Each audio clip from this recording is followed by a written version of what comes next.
My name is Jared, and I may look totally healthy on the outside, but I suffer from a chronic illness.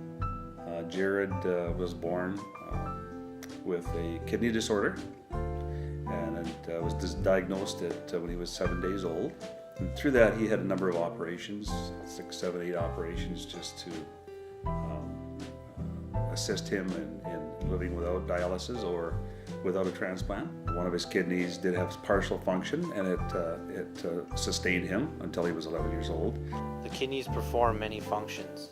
The most important of these are controlling the fluid and balance in our bodies, controlling the chemical composition, electrolytes and balance of our blood, removing the waste products, creatinine and urea in our blood, helping to maintain hemoglobin at normal levels, regulating blood pressure, assisting in adequate absorption of calcium, therefore helping build strong bones. He was fortunate enough to be put on the transplant list, and he had a transplant cadaverian. That's cadaver, somebody who is deceased. Got the phone call at home, and my parents were home, and we jetted down to the Children's Hospital to accept the kidney.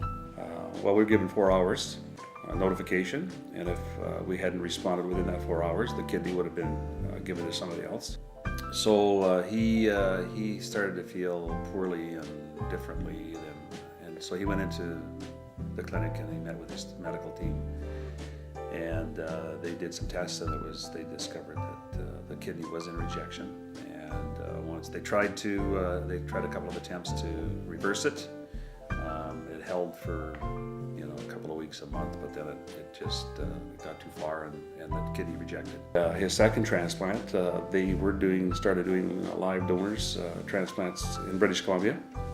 So they did the workup. It takes lots of blood samples, and blood tests, and various tests, psychological tests, to make sure that you're not coerced into it or doing it for the wrong reasons. You're doing it for the right reasons. The days after the transplant, it's very stressful, and you're waiting for the organ to start working. So it's a sort of really precarious time, I guess, and kind of stressful, because you hope the organ will take and the transplant will be successful, and all that hard work that Jared's gone through is going to pay off. And I needed for him to sustain life. He had the options were dialysis at that time. Dialysis is when your kidneys don't work, you're put on a machine. After my second transplant failed, I had an opportunity that my nephrologist approached me with. He started a new program, a home dialysis program, doing it nocturnally. So I would do dialysis 8 hours at a time instead of 4 hours at a time, 3 times a week. I would be doing it every day. For one thing, it would mean the world. It would give us the freedom that we don't have now. Our bedroom is right now a dialysis unit. He does his dialysis treatments at home, so half our closet isn't a closet for clothes, it's for his medical supplies, and we've got a machine as a bedside table, not a bedside table. You learn a lot about humility and how lucky we are.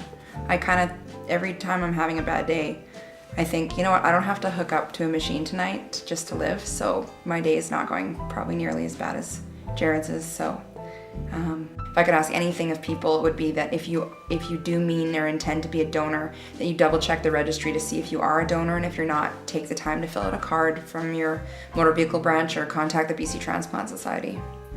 But go online and you fill in your care card number, you press enter, and they say you are registered. Thank you for registering as of such and such a date. So it's really easy to double check if you're registered or not, because a lot of people are uncertain when the policy changed from the sticker on the back of your license to having to fill out the form.